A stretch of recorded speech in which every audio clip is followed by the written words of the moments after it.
Jean-Philippe Omotonde, bonjour. Bonjour mon cher Guy Samuel. Nous sommes ici dans le cadre de la librairie Edilact et pouvez-vous nous en dire quelques mots?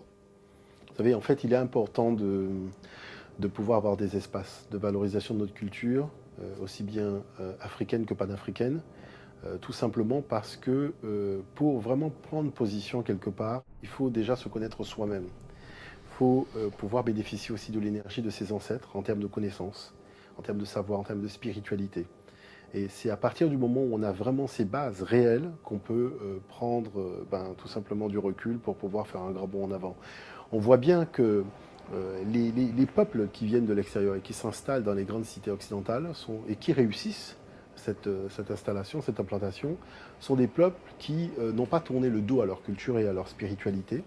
En fait, ils se sont appuyés tout simplement sur leur longue tradition, de manière à pouvoir faire tout simplement de leur culture et de leur histoire un poste commercial. Vous voyez, nous essayons tout simplement de suivre cette voie. C'est vrai qu'elle a été initiée au départ par l'Afrique. C'est quand même surprenant que nous l'ayons à ce point oublié.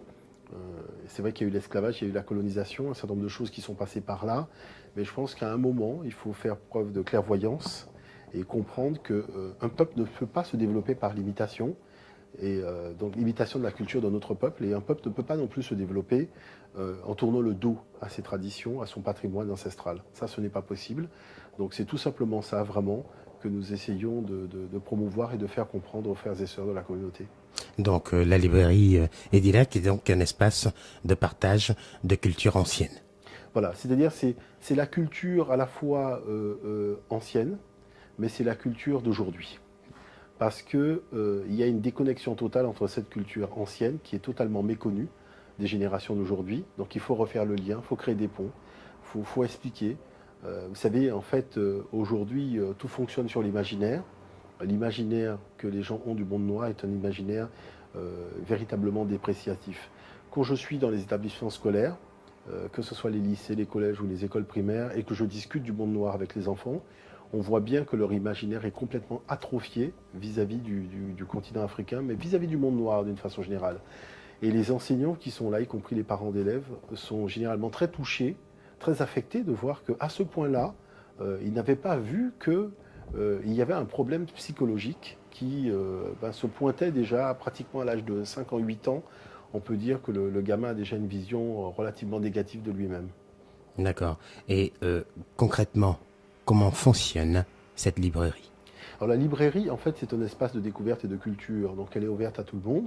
Le but du jeu, c'est de pouvoir aussi offrir une adresse où ceux qui veulent se cultiver sur leur histoire, connaître véritablement leur patrimoine, auront la possibilité non seulement d'avoir des oreilles attentives, mais aussi de pouvoir trouver des ouvrages qui, tout simplement, leur permettra. Qui répondent aux gens, au type de demande, Voilà, au type de c'est-à-dire que dans questions qui... différents domaines, différentes thématiques, les gens ont la possibilité d'avoir des ouvrages qui, nous souhaitons, répondront donc aux interrogations qu'ils ont par rapport à une problématique donnée.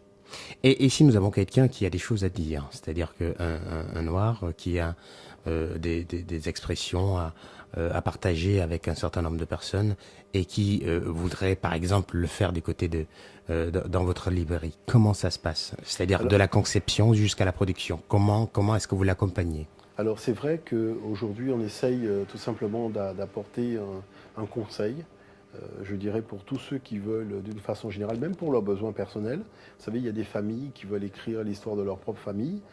On essaye tout simplement donc d'aider ces gens, aussi bien dans la partie conception que la partie réalisation impression, puisqu'on dispose d'une maison d'impression, on a une imprimerie qui nous permet donc d'imprimer les ouvrages. Et donc à partir de là, c'est vrai que l'assistance, elle est totalement de la phase de conception jusqu'à la matérialisation même du document qu'on remet donc à l'auteur et qui lui permet de voir un peu le fruit final de son travail de réflexion. Avez-vous d'autres moyens de distribution? Alors on a l'Internet, je dirais qui est aujourd'hui une voie que pratiquement tout le monde utilise, et puis je dirais le réseau des librairies. C'est-à-dire que les gens ont la possibilité d'aller dans n'importe quelle librairie, commander un ouvrage, et la librairie peut renvoyer un coursier ici, récupérer l'ouvrage et le ramener dans la librairie où la commande a été passée. Et donc le client vient tout simplement dans la librairie récupérer son ouvrage. Donc c'est un moyen pratique. en fait, de faire en sorte que les ouvrages soient à disposition donc de tout le monde sur un territoire relativement large. Pas seulement dans l'Hexagone, mais vraiment au-delà, d'une façon générale. On peut aussi expédier par courrier, chronopost par exemple, des commandes partout à travers le monde. Hein, on travaille avec les États-Unis, le Canada, l'Angleterre, sans aucun problème à ce niveau-là. D'accord. Parlons un peu de l'afrocentricité. Mhm. Quel est le rapport entre le fait d'être afrocentrique et être panafricaniste? Voilà. Je vois bien, en fait, la première chose, c'est que, en ce qui concerne la philosophie de l'afrocentricité, il y a un travail véritablement je dirais, d'obscurantisme qui a été mené par l'eurocentrisme d'une façon générale vis-à-vis de cette démarche philosophique, notamment en employant le terme d'afrocentrisme. Voyez, alors que le terme d'afrocentrisme est un terme qui a été inventé purement, simplement par les Occidentaux. Le terme qui a été élaboré par le professeur Molefi était Assanté et le terme d'afrocentricité. Bon. Quelle est la particularité de l'afrocentricité? C'est tout simplement, vous savez, pour réanalyser une réalité, il faut un cadre intellectuel. Hein.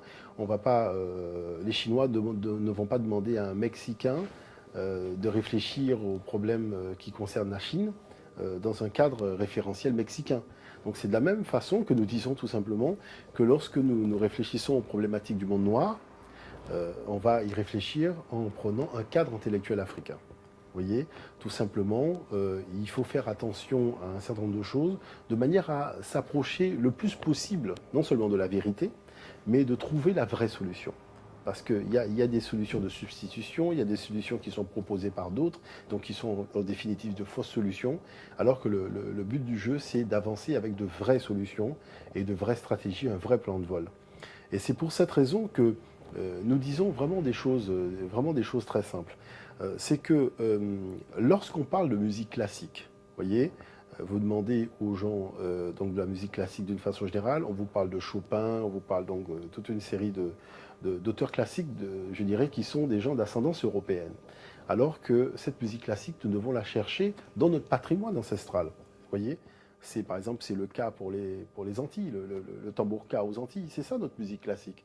Vous voyez, c'est les danses, les tambours du Bénin, c'est les orchestres à voix de l'Afrique du Sud. Est-ce que vous voyez, le gospel sud-africain? Je dirais, il faut véritablement que les gens prennent conscience que en s'éloignant véritablement trop de cette culture africaine, on sape complètement nos chances de développer une économie.